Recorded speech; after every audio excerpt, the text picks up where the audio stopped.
Monsieur Habib Belkouch, bonjour. Bonjour. Merci d'accepter notre invitation. Merci à vous pour l'invitation. Je rappelle que vous êtes le président du Centre d'études en droits humains et démocratie. Oui, tout à fait. Alors, l'exercice, en fait, c'est en 2 minutes. Donc, brièvement, succinctement, on va y aller très vite sur deux thématiques, à savoir les droits humains et la parité. On va commencer par le premier point sur les droits humains.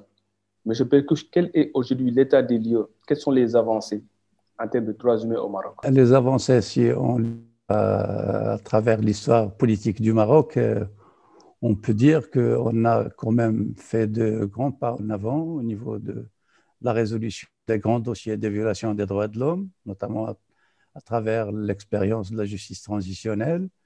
On a fait des avancées sur la question de la femme, à travers le code de la famille, la question de la culture amazigh et la dynamique aussi qui a été concrétisée par la Constitution marocaine de 2011, qui consacre tout un chapitre aux droits et aux libertés, donc aux recommandations de l'IR d'un côté, mais aussi aux engagements du Maroc en matière des droits de l'homme.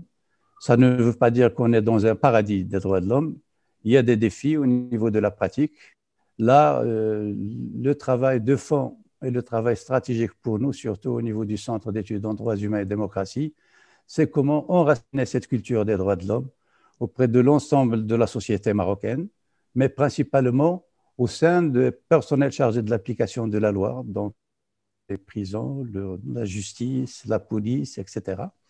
Et c'est un axe prioritaire et principal au niveau de travail qu'on a pu concrétiser, où on a fait des avancées, mais il y a beaucoup à faire parce que ce n'est pas une question que doit accomplir une ONG ou plusieurs ONG, concrétiser au niveau d'une politique publique de l'État pour la consolidation des droits de l'homme. Alors, vous avez dit qu'en fait, il y a des défis. Est-ce que donc le Maroc coche tous les cases? Est-ce quels sont les véritables défis qu'attend le Maroc en fait, pour être un pays véritablement en avance par rapport aux droits humains? Parce qu'il y a tellement de rapports, Amnesty, Human Rights Watch, chaque fois sortent des rapports qui épinglent le Maroc, et après c'est les autorités qui sortent en fait pour fustiger, pour voilà, dire que c'est pas juste. Oui, bon, c'est vrai, il y a des différences d'appréciation des acteurs au niveau international et au niveau des institutions étatiques. Ça, c'est une chose normale. Je crois que partout dans le monde, les ONG sont faites pour donner un point de vue critique de la situation. Malheureusement, évaluer une politique, c'est aussi mettre en exergue les avancées pour encourager aussi cette politique d'aller de l'avant, donc ce qui n'est pas le cas dans pas mal de rapports. Mais je crois que le défi reste là. Il y a quand même, on ne peut pas dire qu'il n'y a plus de torture du tout, on ne peut pas dire que toute notre législation est très engagée au niveau des droits de l'homme, qu'il y a eu une harmonisation des lois avec les engagements internationaux du Maroc, qu'il y a même la mise en œuvre de certaines, disons, dispositions de la Constitution marocaine, dans les lois marocaines. Donc, il y a beaucoup de travail à faire. J'ai aussi de la mise à niveau du personnel chargé de l'application de la loi. Donc, ça aussi, c'est un champ de grande importance pour faire avancer cette cause. On ne peut pas demander à des gens de respecter des normes qu'ils ne connaissent même pas. Donc, il faut faire tout un travail à ce niveau-là. Je crois qui sont lancés, mais il faut quand même que cette volonté politique s'élabore d'une manière plus concrète, donc qu'on la voit au niveau des lois, au niveau des dynamiques et au niveau de la mise en œuvre des dispositions de la Constitution, notamment ce côté participatif au niveau de la démocratie qui implique aussi la société civile dans ces dynamiques-là, mais dont on voit peu, à vrai dire, une concrétisation de fait, à part des parades de semblants de travail en commun. Donc, nous espérons aller de l'avant plus pour la mise en œuvre de ces engagements. Alors, vous avez parlé des participants, vous avez parlé en fait, un peu du personnel, des acteurs par rapport à ces luttes, par rapport à ce combat. Mais on sent nettement qu'il y a juste quelques 4-3 associations qui sont très, très engagées. Est-ce que les populations ne sont pas convaincues ou bien qu'est-ce qui pose problème qui fait que les populations ne s'engagent pas en fait dans cette lutte? Parce que c'est une lutte en réalité. Sur la question des droits humains. Des droits humains. Ben, l'engagement de la population, c'est une éducation à faire par l'ensemble des acteurs. Je crois que le cadre principal qui doit jouer un rôle, c'est le support politique. Donc les partis politiques, les syndicats qui encadrent, qui ont le rôle, de par la Constitution, de par leur mission, d'encadrer les populations pour qu'ils puissent mieux participer d'abord aux dynamiques démocratiques, et puis pour qu'ils puissent interpeller aussi les gens. Donc, ces acteurs-là doivent s'impliquer dans cette dynamique d'éducation à la citoyenneté, aux droits humains, et les ONG doivent aussi développer d'autres stratégies, diffuser des communiqués qui dénoncent, qui est une bonne chose, ça fait partie de leur mission, mais ce n'est plus suffisant.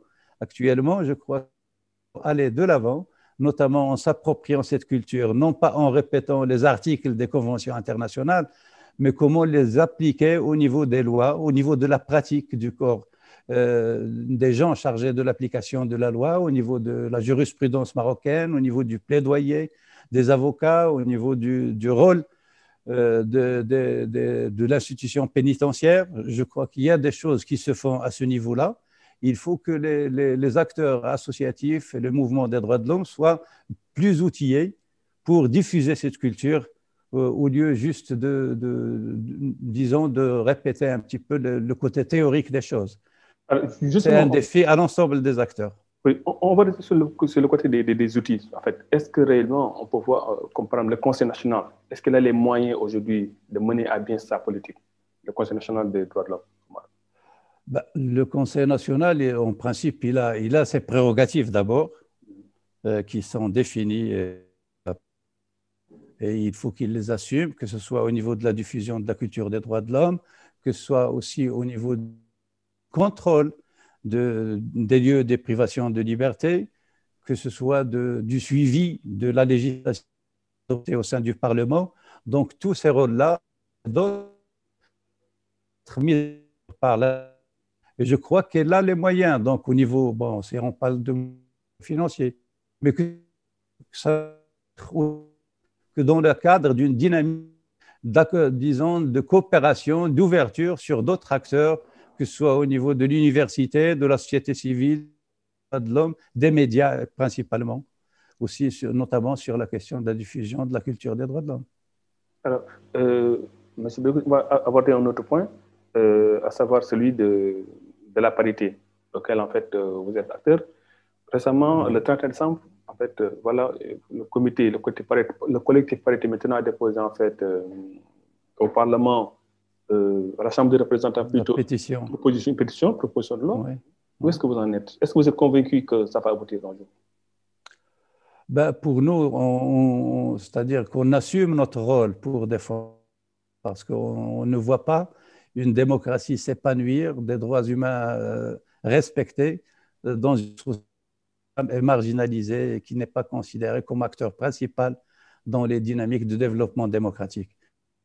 Là, ça a été lancé, cette dynamique, au sein d'abord d'une association, il y a 3 ans, et puis ça s'est développé et devenu une plateforme qui est, disons, ou appuyée par des acteurs politiques, des dirigeants de partis, de syndicats, d'associations, des médias, des artistes, etc., pour attirer l'attention sur le fait que cette question a été prise en compte dans cette dynamique de réforme au Maroc, alors que la Constitution, depuis 10 ans maintenant, stipule la question de la parité et qu'il faut y aller donc dans une dynamique positive, pas de prise en compte de cette dimension.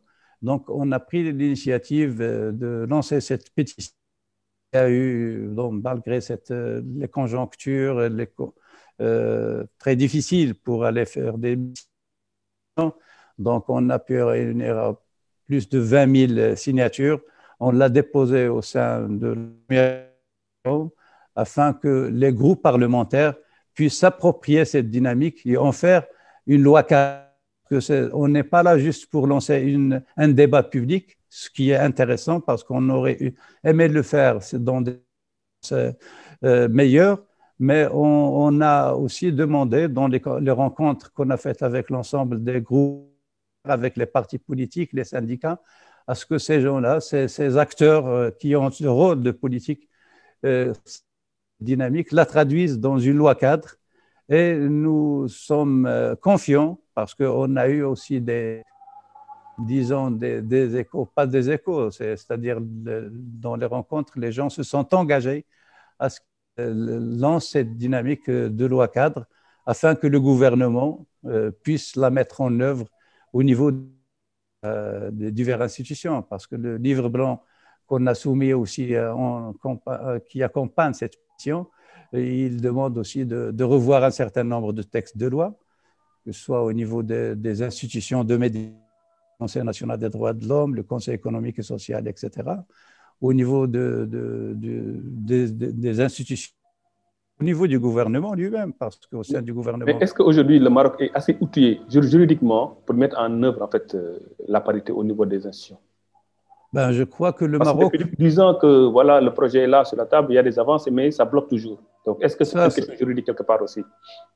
Non, c'est une question de volonté politique, parce qu'au sein du gouvernement, ses responsabilités en charge. C'est pour ça qu'on a lancé cette dynamique.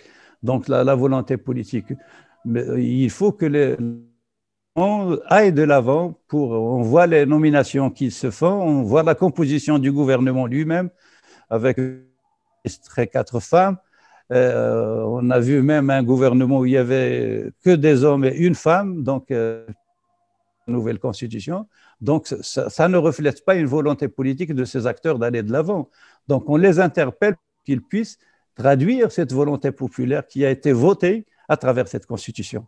Oui, vous parlez de volonté populaire, donc ça veut dire que les populations sont plutôt engagées, sont prêtes à aller en fait vers une parité. Est-ce que concrètement, au vu de la société marocaine telle qu'elle est conçue, est-ce que les gens sont convaincus en fait d'une parité au niveau des institutions et au niveau de l'espace public?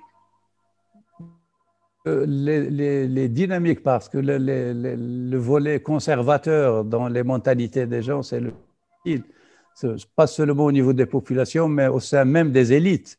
On le constate au niveau de l'élection, par exemple, où il y avait peu de dames qui ont été conduites au bureau de l'ensemble des barreaux, dans des instances, des partis politiques, qu'ils soient de gauche ou de droite. Donc là, le côté conservateur, toujours assez ancré, ce qui demande une volonté d'aller, c'est une volonté politique pour faire chose. On ne peut pas attendre à ce que toute la société soit plus mûre pour aller voter pour les femmes ou autres. Il faut que les acteurs qui sont porteurs du projet de modernisation et de démocratie du pays puissent le traduire dans des faits. Et là, je crois que les lois sont nécessaires. D'abord, la loi cadre n'a pas été adoptée. Ça c'est une responsabilité en premier du gouvernement, mais aussi des partis politiques, des syndicats. Deuxièmement, c'est au niveau des choix. Donc, il faut mettre en avant aussi les femmes. Vu dans cette conjoncture même de Covid, quel est le rôle joué par les femmes au sein des familles, donc au niveau de l'éducation, de la prise en charge de l'ensemble de la famille, etc. On voit dans certaines universités même que les femmes minoritaires, donc par exemple les facs de médecine, les facs des ingénieurs, etc. Donc la femme, elle est là, elle se pose de plus en plus dans notre société. Il faut que ces acteurs puissent prendre en compte cette dimension et qu'ils la traduisent dans des lois, dans des choix, dans des politiques, afin de donner à cette dynamique pratique, à ce besoin d'un modèle de développement nouveau que aussi cherche le Maroc, de faire en marginalisant la moitié de la société. Alors, en termes d'instruments juridiques, qu'est-ce que vous proposez concrètement pour, vous avez dit qu'il n'y a pas de volonté politique, pour obliger les gouvernants à adopter en fait une parité au niveau des institutions publiques en fait? Parce que comme je prends certains pays, comme les pays du Nord, bien enfin certains pays, on exige une parité au niveau des institutions. C'est-à-dire que même au niveau des gouvernements, il y a des parités. Donc aujourd'hui, pourquoi le Maroc qui coche presque tous les cages, ne peut pas en fait s'engager dans cette dynamique? Ben, nous, on y croit. Nous croyons que notre pays est de l'avant dans cette dynamique, notamment en élargissant ce volet de présence de femmes, parce qu'on ne dit pas que la parité va se faire demain ou lors des élections de 2021 en juin. Mais vous avez dit parité maintenant. Donc oui, c'est le temps, oui, c'est-à-dire qu'on la met à l'ordre du jour maintenant. Mais dans le cadre des documents qu'on a, qu'on accompagne aussi l'engagement du Maroc dans le cadre du développement durable, les objectifs qui sont définis par que c'est pour 2030. Donc, on veut que cette première phase, cette prochaine échelle puisse donner des indicateurs d'évolution de la situation dans le pays. Si on arrive, par exemple, des femmes présentes dans l'ensemble des institutions, c'est qu'on a fait un pas et on est gagné cette dynamique jusqu'à 2030. Je crois que le Maroc peut faire une avancée dans ce chemin. La volonté a été traduite au plus haut niveau de l'État. Je crois que ça a été lors de l'adoption du Code de la famille, dont le débat était très virulent, même si on peut dire, lors de l'adoption de ce code qui a été, disons, ensemble des acteurs entre les conservateurs et les modernistes, mais là où Sa Majesté s'est engagé lui-même dans le cadre d'un arbitrage où il a impliqué tout le monde pour l'adoption d'un code de la famille consensuel. Je crois que cette volonté qui a été traduite dans le code de la famille de 2004 peut avoir aussi cette présence. Je crois que l'ensemble des acteurs en sont conscients maintenant, d'après les rencontres qu'on a faites avec les leaders des partis politiques, des syndicats et les présidents des groupes parlementaires, qu'on peut faire un pas en avant, en adoptant cette loi cadre de la parité, et nous espérons que cette volonté politique puisse se traduire au moins comme positif lors des échéances de juin 2021. Alors, la dernière question, c'est est-ce que vous avez rencontré le Conseil spécial sur le modèle de développement? Et qu'est-ce que vous avez proposé? Oui, on a rencontré M. Ibn Moussa aussi, donc c'est parmi les acteurs qu'on a pu voir. Donc, on a défendu ce point de vue. Donc, l'idée principale, c'est qu'on ne peut pas dégager un nouveau modèle de développement sans que la femme soit au centre de ce développement. Donc, on sait le rôle que jouent les femmes au niveau de l'ensemble des secteurs, au niveau de la famille, au niveau des coopératives pour impliquer les femmes, même dans les campagnes, etc., dans cette dynamique économique, pour autonomisation des femmes aussi. Donc, nous avons dit que ce nouveau modèle de développement nécessite de prendre en priorité aussi cette question de la parité. Donc, que ce modèle puisse, disons, prendre une force nouvelle à travers l'implication des femmes dans l'ensemble des dynamiques nécessaires à un développement qui s'inscrit, bien sûr, principalement dans une dynamique démocratique. Merci beaucoup, M. Habib El Penchouch. Merci à vous. Je rappelle que vous êtes le président du Centre d'études en droits humains et démocratie. Merci. Merci.